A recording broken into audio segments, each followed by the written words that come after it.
अस्सलाम वालेकुम सज्जणों ते मित्रों की हाल चाल है तुहाडा। अज बड़ी गर्मी है ते परौणे भी आए हुए ने ते खाना बड़ी जल्दी जल्दी बनाना है ते असी की बना रहे हैं हुण मटन कढ़ाई बना रहे हैं। वैसे तो मटन नूं मैं कुकर च गलाण दे हक विच नहीं हाँ, लेकिन जो परौणे आए होण ते टाइम शॉर्ट होवे ते फिर कुकर विच गलाना ही पै जांदा है। ते यह तकरीबन 2 किलो मेरे कोल मटन है। ਇਹਦੇ ਵਿੱਚ तकरीबन मैं 3 गिलास पानी पा दिता है। नाल ही ਇਹਦੇ ਵਿੱਚ ਹੁਣ लुद्ध दिओ 3 मीडियम साइज़ दे मैं प्याज कट्टे ने, 3 मीडियम साइज़ दे टमाटर कट्टे ने, विच 4-5 हरियां मिर्चां पाईयां ने, विच अदरक ते लसन पाया है। ते यह सारा कुछ मैं इस मटन दे उत्ते लुद्ध देनी है। नाल हुण कुछ मसाले भी पा के असीं कुकर नूं बंद कर देने आ ताकि यह फटाफट तैयार हो जाए। ते सब तो पहलां इहदे विच असीं 1.5 टीस्पून के अकॉर्डिंग हल्दी पाउडर पा देने।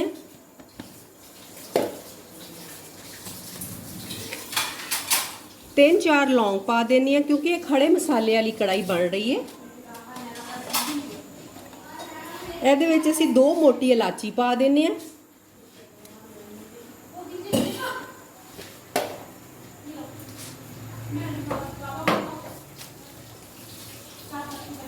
एक टीस्पून के मुताबिक असी ये जीरा लुद्ध देने।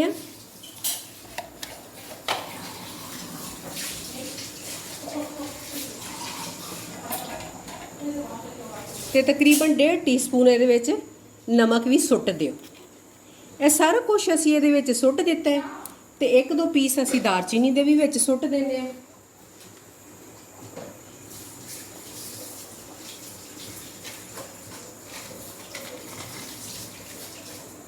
ਇਹ 2 पीस मैं विच दालचीनी दे भी सुट दिते ने।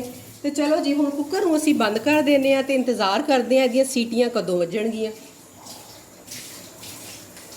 कुकर हुण मैं बंद कर दिता है चंगी तरह ते इहदे उत्ते वेट भी ला दिता है। ठीक है, तो हुण असीं जल्दी जल्दी अपनी दूसरी खाने की तैयारी कर लैंदे आं। नाल कोई मिठा शिठा बना लैंदे आं, कोई पुलाव शुलाव बना लैंदे आं जी। साडा 10 मिनटां 'च गोश्त वधिया जिहा गल गया है। तो हुण असीं इहनूं कुकर चों एक कढ़ाई विच लुद्ध लिया। ठीक है, यह तुहाडे सामने जे हुण अद्धी प्याली जिन्ना इहदे विच कुकिंग ऑयल भी पा दो। तुसीं अद्धी प्याली जिन्ना कुकिंग ऑयल पा दिता है।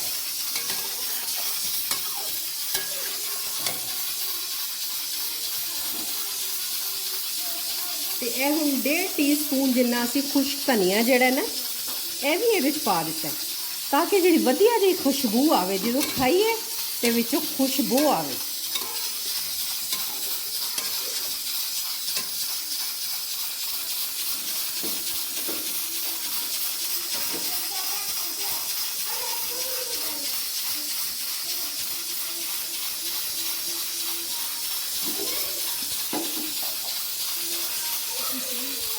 ते यह तकरीबन 1.5 टीस्पून जिहड़ा ना यह विच मैं दड़ा मिर्च भी पा दी।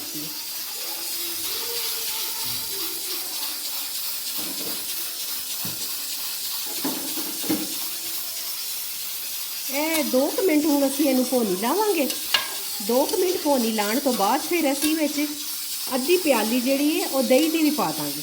ਦਹੀਂ ਨਾਲ ਜਿਹੜਾ ਹੈ ਨਾ ਉਹ ਬੜਾ ਅੱਛਾ ਟੈਕਸਚਰ ਆ ਜਾਂਦਾ ਹੈ ਤੇ ਨਾਲੇ ਜਿਹੜਾ ਤੁਹਾਡਾ ਗੋਸ਼ਤ ਹੈ ਉਹ ਵਧੀਆ ਪੱਕਦਾ। थोड़ी जी मसाला बन जाता है, थोड़ी जी ग्रेवी बन जाती है ना,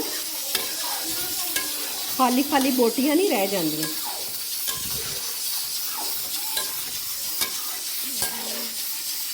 और ये अद्धी क प्याली असीं इहदे विच दही भी लुद्ध दित्ता।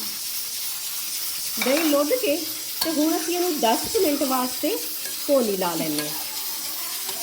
साडा वधिया जिहा जिहड़ा भुना गया इहदे विच हुण मैं 1 टीस्पून जिहड़ा ना काली मिर्च भी छिड़क देनी है।